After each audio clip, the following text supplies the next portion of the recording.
And like, well, wait a minute. If you're 40 and you've messed up the last 20 years, what if you do something the next 20 years to make up for the last 20, you know? And then you'll only be 60, and 60 is not that old, right? And better not be. I'm almost there.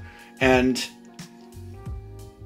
wow, Skip, if you live to be 60, you could live to be 80. And that just blew me away because I had never seen my life past 40.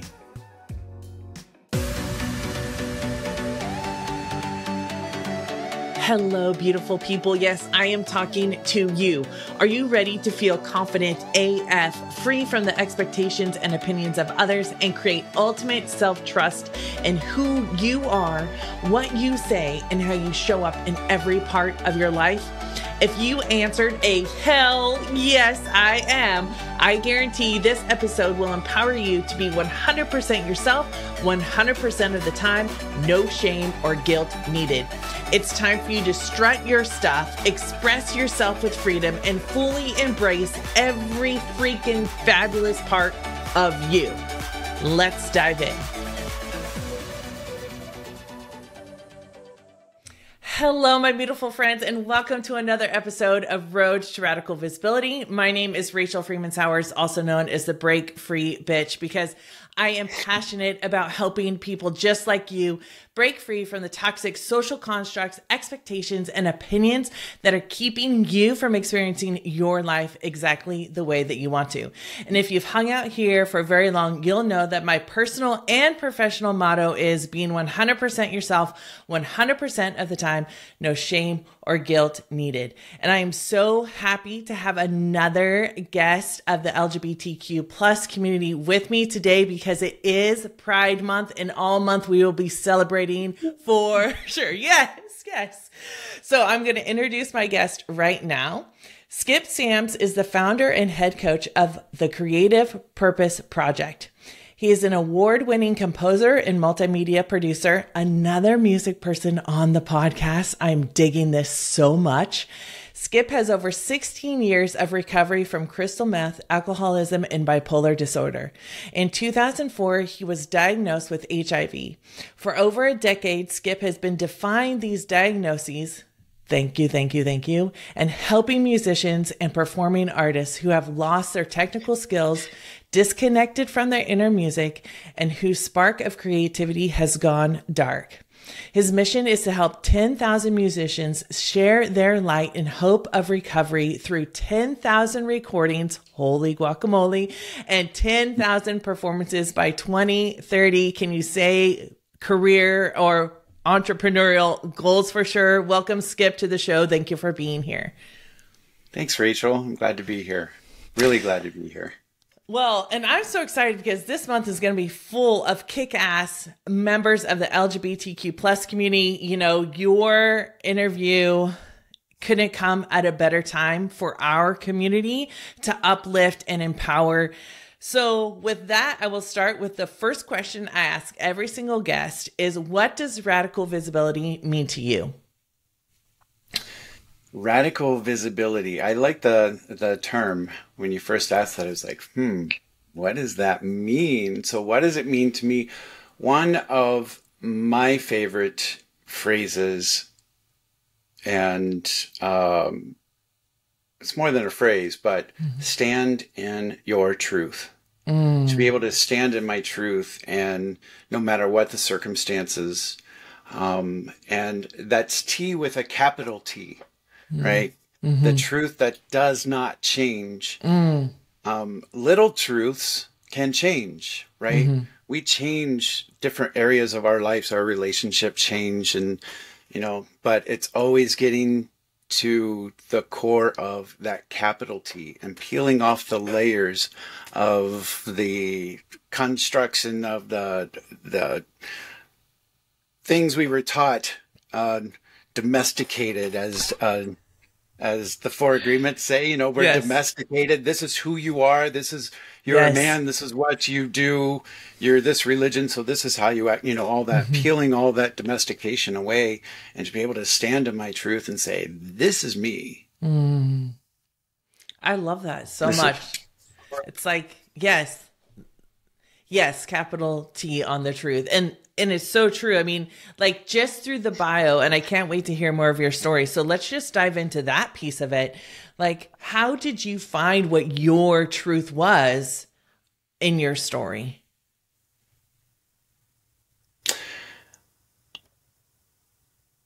I've always, I believe looking back, I always knew what was there, but because of all the ways we're domesticated and my religious teachings and, all the different stuff, it just got muffled underneath of all that stuff. So for me, it started when I got sober. And when I got sober with the intention of living, I tried to get sober before, but the intention was to save a relationship or to make this person feel better. Or, it wasn't simply, I wanted to live. And when it got to that point and I started doing the work, for me, the work is the 12 steps. I know there are many forms of recovery for different people, and I respect them all. Mine is the 12 steps. And in doing that work,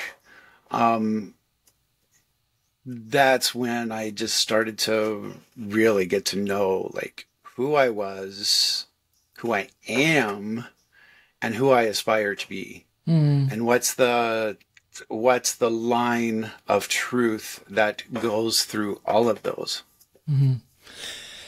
So I'm going to go back a little bit in time. When did you first know that you were gay? So when I was like 5 or 6, I remember my mother had this person she worked with, and she's a mother of 4, and in the early 70s, being a mother of 4 who works full time had to be home and make dinner, all that stuff. So occasionally he would come home with her so they can continue to work while she's getting dinner made and stuff. Oh my God. This man was, at 5 years old, I had the biggest crush on him. He was just like tall. He had dark hair and like some salt and pepper. And it was just like these curls in his hair. And I was just like, oh my God. I remember finding my spelling words and like going over to his lap and like, will you help me know these words? It's like, so there's that. That is like a very clear memory of like, and then going through elementary school is like, I'm digging the guys who like the chicks. I don't like the chicks,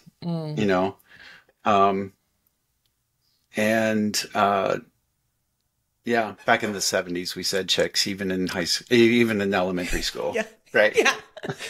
It's so funny. And go ahead. I was friends with all the girls. I was friends with them all, but, anyway. When I was 10, was about the time Anita Bryant and Harvey Milk were having like their battles of, Anita Bryant was on national news every night. She had her hunts to get gay public school teachers out of the classroom because they were recruiting children. Sound familiar? And never dies. And Harvey Milk was the first elected public official in the United States who was, fully out. And so the two of them just had like this behind the scenes battle going on, and it was on the news every night. And, in doing my 4th step and 12th, my 12th step about, we do part of the 4th step, not all of it, is looking at our resentments. And then we look at what's my part in it. And working that process, Anita Bryant was on my first resentment list. But in doing that work, I realized, you know what? I hope I get to meet her someday because I want to thank her. Because she taught me, she showed me that, but through all of her bullshit, that I wasn't alone. You know, I learned that every night on the news, I'm seeing this, and it was like, oh, it wasn't like, oh, I want to be like them. It was like, oh, that's who I am. You know, it was, they didn't recruit me. Yeah. Because I went for years to like trying to push it away. You know, I went for years after that of like, I put myself through, seriously, I kind of put myself through conversion therapy because I was constantly praying, God, don't let me be gay. Don't let me be gay. And when I was 14, I decided that I was going to be a minister. I started preaching when I was 14, and I started singing at all around the state at different churches and so forth. Because I thought if I did this enough, God would change me and I wouldn't be gay. And but at the same time, I'm learning about glory holes and, you know, how to find validation for my authentic self in ways that 12, 13, 14, 15-year-olds should not be finding validation, nor from people who they should be finding validation from. Yeah. So that, obviously the church has played like a role, right? Yeah. Yeah. You know, and I think it's that part of my story right there. I just want to like figure out a way to present that to all these people who are again jumping on that bandwagon of, you know, the gays are, you know, recruiting our kids or brainwashing our kids and so forth. And, you know, my parents were good parents, right? They were really good parents. They loved me. It was not even in their consciousness in the late 70s, early 80s. You know, there's much more talk about sexuality now. It was, you know, what I told you about on the news is like when it started, but it wasn't even in their consciousness that one of their kids could be gay. So there were not conversations about it. And it wasn't like they were being avoided. It wasn't like they were like, oh no, we can't talk about that. Even with that, I had like I can't talk about this. Right. I mean, I was seeing on TV, you know, that what the church would say about this and so forth. And I did not feel safe talking to my parents about it. And it's really important for me to say they were not doing anything to make me feel unsafe. Right. They were good parents. They still are. But I still, at 12 years old, with my curiosity, didn't have the internet, but we had the public bus, and I went downtown on the bus to the public library, and I looked up what homosexuality was, and I found books not for kids, but I found books that are written for psychologists and psychiatrists. And, you know, this is at a time when it was 1975, I think, is when it was taken off out of the, the AMA book or whatever. It was the Psychiatry Association. I don't know what it's called, but Psychiatrists of America decided that homosexuality is not a mental illness. And that was published in 1975. Before that, it was a mental illness. So I'm going out and exploring. I'm going out and exploring at this time, but I'm also going exploring at the library. Like, what is this? I want to know. And I'm reading. That's where I found out about like the glory holes.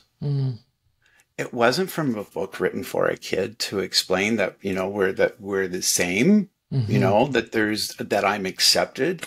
It was at a book that I found written for psychiatrists who are now having to readjust their way of doing therapy with homosexuals. And so in this one particular book, it talked about how some high school boys will, and it explained everything, like what Johns are, there's the trick, and then the John, which is the man who and that if young men sometimes would even allow, they would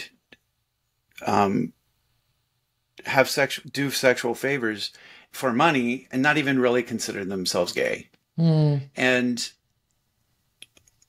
so there's nothing wrong with that being written. It was written for psychiatrists.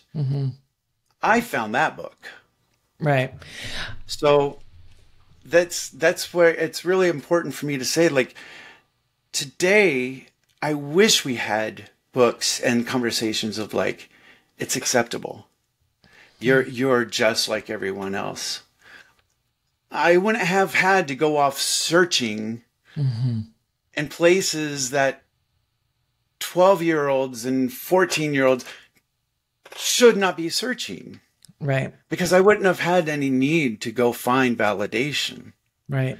And if the conversation came up at home because at home they didn't agree with what was being taught at school, it was, or the conversation would have then opened up at home. It would have opened the door for that conversation, which there was no door.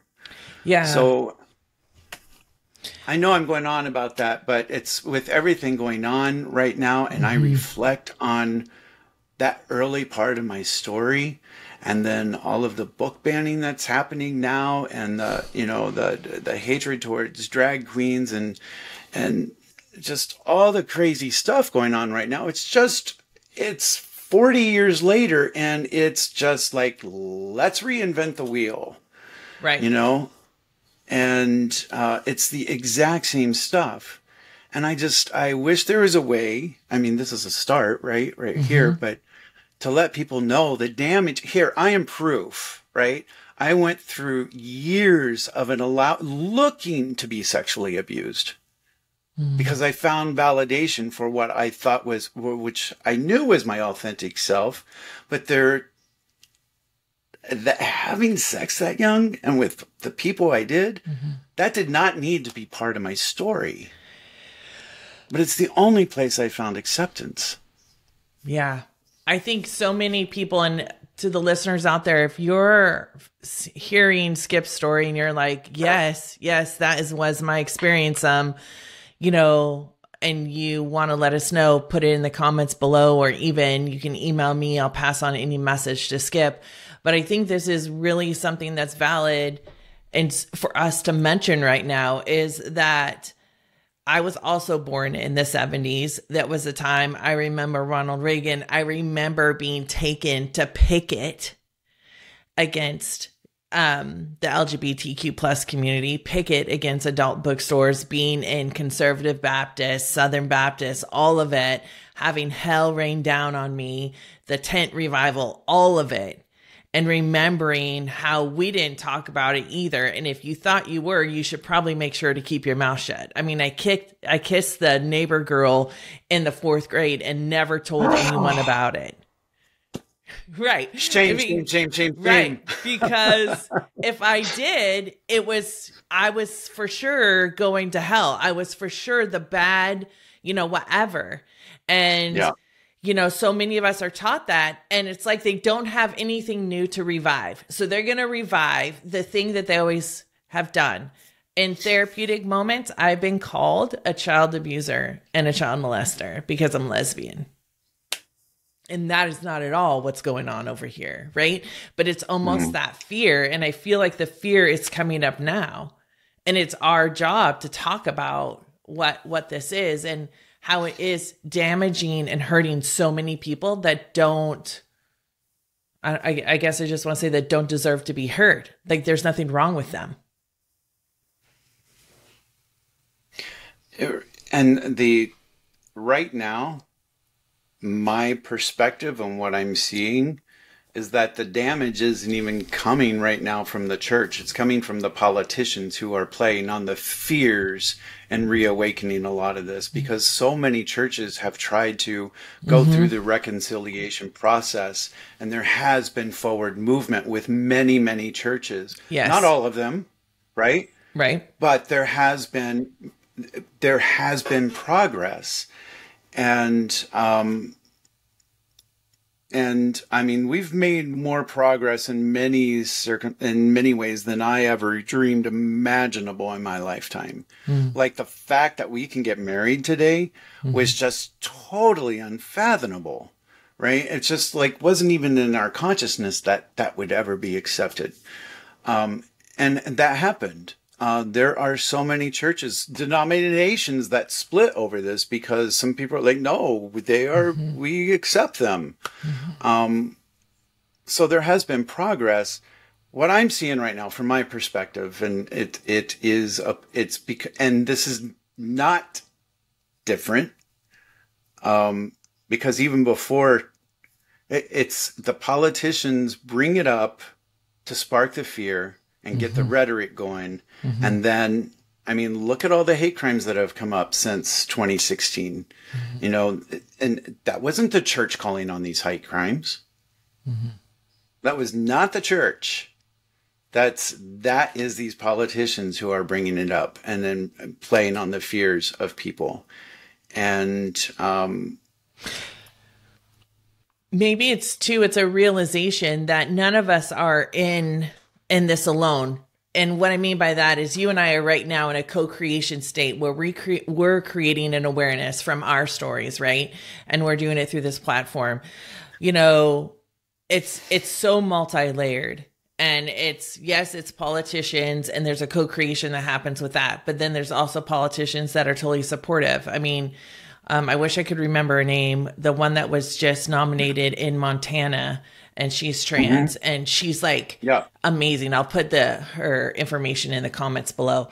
But like, there's all these people that are starting to stand up and say that we don't need to fear. There's no fear that needs to be had here. And how we continue to show and tell people through our co-creation of our existence in this world. So, you know, you've been through so many different things in your life. And if you were to highlight the major turning point for you, where would that be? Where you decided your capital truth, your all of it, like this is my moment that I am shifting. I was 39. I had been doing drugs and alcohol of various kinds for 20 years. And at 39, I had given up my music career. Actually, that was like at 36, so that I could become a crystal meth dealer. And because I thought that would be so romantic. 3 years later, I thought it was going to be so cool. 3 years later, I had, you know, the drugs just were not doing it for me. I had enough sex to, like, you know, I tried everything I ever wanted to at least twice to make sure I really did or did not like it. Yeah. And, you know, I'd have people at my house and, you know, guys would be naked and playing in the other room, and I'd be out on the sofa curled up in a fetal position, just feeling so alone. And I was like, I don't want to have sex anymore. I want to be held.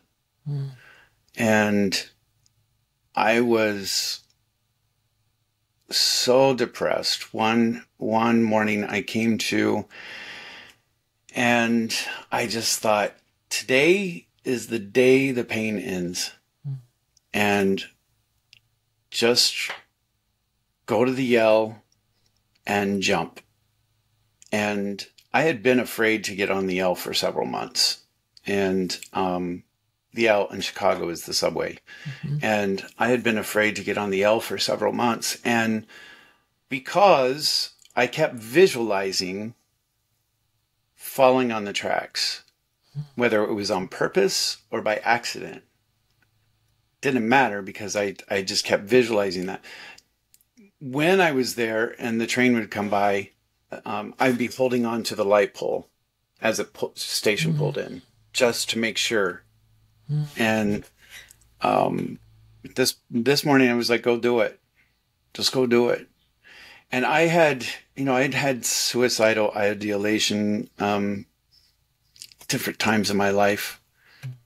There was never a moment that I was like, do it, make a plan. To me, that was making a plan. Go do it. And there was something about, and I thought, you've messed up every opportunity that life has given you the last 20 years.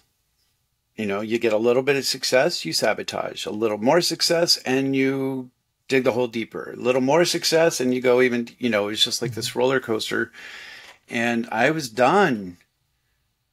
And I thought, you're almost 40 and you've messed up the last 20 years of your life. Actually, I said fucked up the last 20 years of your life. I forgot I can say fuck on your show, so I'm really happy about that. Me too. And yay. And, you fucked up the last half of your life. Just go do it. And there was something about that moment. It was that moment that the thought changed. I'm like, well, wait a minute. If you're 40 and you've messed up the last 20 years, what if you do something the next 20 years to make up for the last 20, and then you'll only be 60, and 60 is not that old, right? And better not be. I'm almost there. And wow, Skip, if you live to be 60, you could live to be 80. And that just blew me away because I had never seen my life past 40. I had tried to visualize my life past 40 before, and I just never did. But it was in that moment, that I was like, wow, your life doesn't have to be over. It could be half over.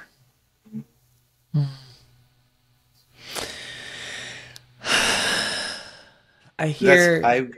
I went up and I got on the L, and I went and got help.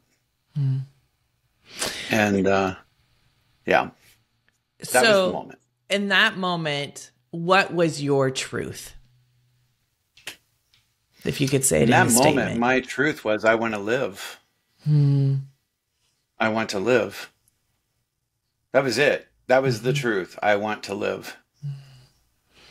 And I see that now. That's in my recovery work. It's like, who is God? And we get to create our own perception of God, or allow our own perception of God. And for me, that was my first experience of GOD, gift of desperation. Because it was in that gift that I chose life. Yeah. There was a point when I was like, I'm either going to take my own life or I'm going to change it right now. And like, how many of the listeners out there have had that thought, that have had those moments of this kind of moment of decision of, I mean, for you, it's like that gift of desperation. For me, it was like this, it's almost this gift of depth, this depth of acknowledgement of where I was truly at in my life and what I wanted to shift. And so I'd like to just venture in because, I've, by the time this comes out, I would have already volunteered for the AIDS Life Cycle again. It's a beautiful love bubble that I get to be in for 7 days. And it really is in the support of people who have HIV and AIDS and medical care and mental health. And can you tell me about your experience of getting HIV and now in your life? Sure. The part of how I contracted HIV is it's a story that is difficult twofold. One is, I don't like to talk about the incident, but the other part is the incident and getting HIV are two different things. So I was very sexually active. I was using intravenous needles. From what I remember, I always used clean needles on my own. But there was a person who that I hung out with kind of regularly, who always had really good drugs. So I liked to hang out with him. And I knew this guy was not really trustworthy. Like one time we were together and I'd been up for like 7 days. When you're on crystal meth, you only sleep like when you like pass out, and that's usually like, for me, I slept on Sundays. That was it. Sunday nights I slept. And I was with him and I was passing out and I kind of came to and he was barebacking me. And I was just like, whoa, dude. Well, a couple of weeks later, I continued to hang out with him. I mean, right there, that's a sign of like, dude's not to be trusted. But I continued to hang out with him. And a few weeks later, I was home. It was Sunday. I was passed out. I was doing my sleep thing. He had the doorman of my apartment because I wasn't answering the phone. I didn't hear it.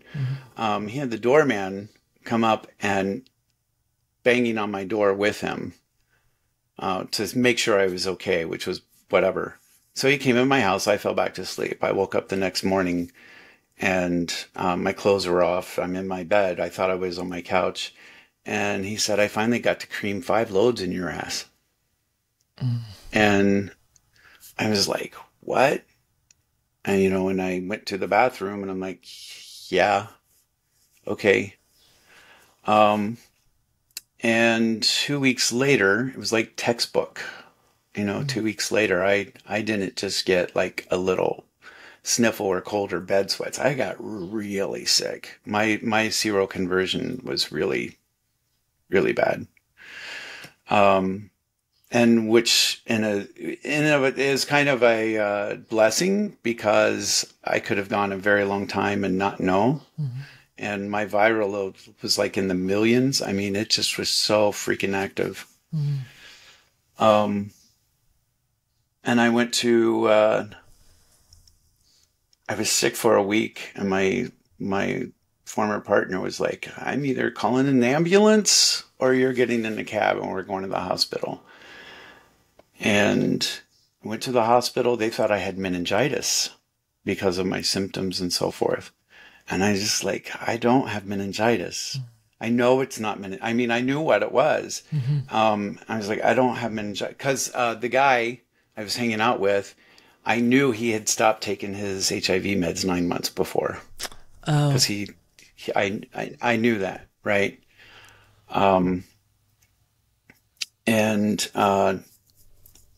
So I told the doctor, I was like, you can do a spinal tap, but I'm seroconverting. And she asked, like, how do you know? And I told her what happened. And she said, my God, Mr. Shams, if that ever happens again, go to the emergency room right away. Within 48 hours, we can stop it. I'm like, why didn't I know about this? And at that time, she was like, the administration in Washington doesn't want people to think of it as the morning after pill. So that was a big lesson, but obviously it was too late for that. But that's the first time I thought of, wow, I was raped. You know, I just, so the difficult part about that was when I would tell them what happened, the first thing that came to mind for many people was, are you sure that's how you got it? And that just made me like, you know, it just made me pull back. It's like, is that sure how I got it? Yeah, I think it is. Today, I still think it is. I don't know. Right? But it doesn't fucking matter. I was raped.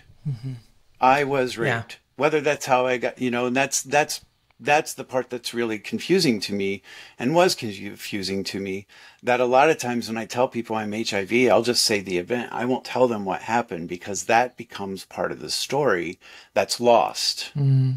It's like, are you sure you were using drugs? You were being promiscuous. You know, are you sure? And it's like, the motherfucker raped me. So, that again, in my recovery work, I've worked a lot with that. Talk about fucking resentment, right? And in my recovery work, you know, and so I was carrying that guilt. Like, oh, I should have trusted him. I shouldn't have trusted him. And yes, I was being promiscuous. I was using needles. Oh, it's my fault. And in doing the recovery work, when it came to him, it was like, yeah, I resent this motherfucker because he like fucking raped me. Probably gave me HIV. What's my part in it? He fucking raped me. What's my part in it? Right? And my part was, I was fucking high out of my mind for years, and I was not capable of making healthy decisions for myself. Doesn't do, in admitting that and recognizing that and taking responsibility for that, does not put shame on me, and it does not take away any of the responsibility off of him, right? I mean, Yes. it's a criminal act, right? I tried to pursue, but it was already too late, and to pursue any kind of legal action or anything. But for raping me, there was no proof. So there's that. That doesn't take away from any of that. It's criminal. I wish he could have been convicted. But my part is, I had tried to get sober before, you know, but I wasn't doing it because it was always for someone else. I wasn't taking responsibility for my disease, you know, and being able to take responsibility for that part of it is very empowering, because it was through that I was able to forgive myself. And then actually, once I forgave myself, it got to a point where I forgave him. And because forgiveness is for giving me peace. It's not about taking away their guilt. It's not about, anything like that. But it's forgiving me peace. Letting go of that. It's the past. It's behind. I know how I can take care of this situation going forward, and taking care of myself is stay sober. Stay sober so that you can make responsible decisions for yourself and that you can take care of yourself. And if you're in positions like that, that you have the means and the wits about you that are necessary to take appropriate action. Well, I want to honor you and thank you so much, for telling your story and being so vulnerable and real. You and I know that there are so many occasions where people in the LGBTQ plus community are victims of a lot of, I guess I just will say a lot of things. And that gets overlooked so often by something else. And so I just want to tell you, thank you for your vulnerability and sharing that story. If you, in the last minutes, the few minutes that we have, if there is someone out there that's wondering whether they are worthy, whether they are enough, maybe they're sitting there saying, this happened to me too, and I don't know what to do with it. I don't know. They have just this self-shaming and judgment that we're all taught to do. What would you tell them?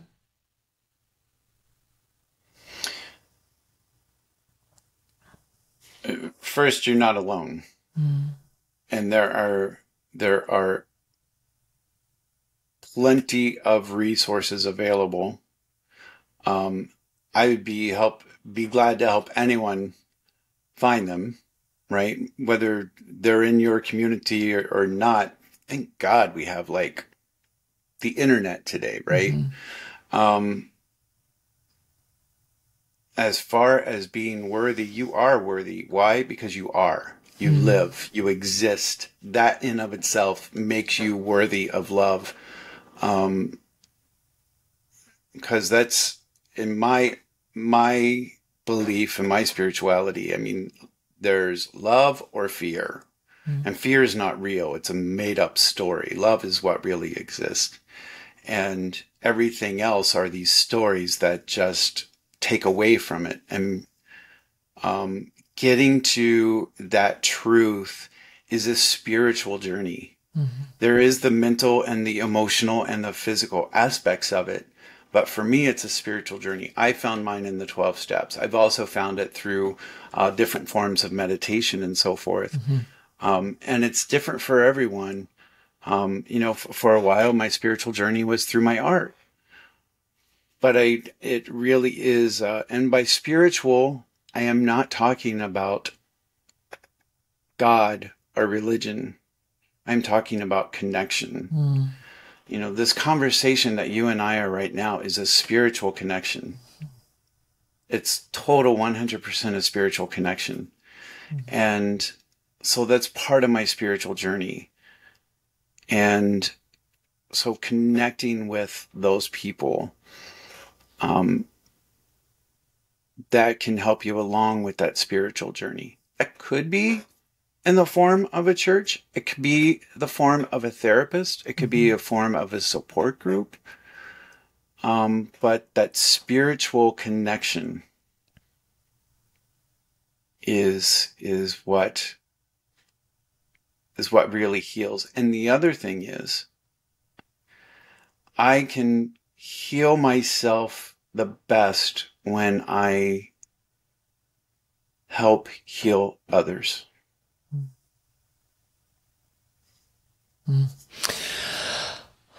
Well, this has been, one of my most favorite episodes I've ever recorded. I feel like... you say that to all the guests. I don't.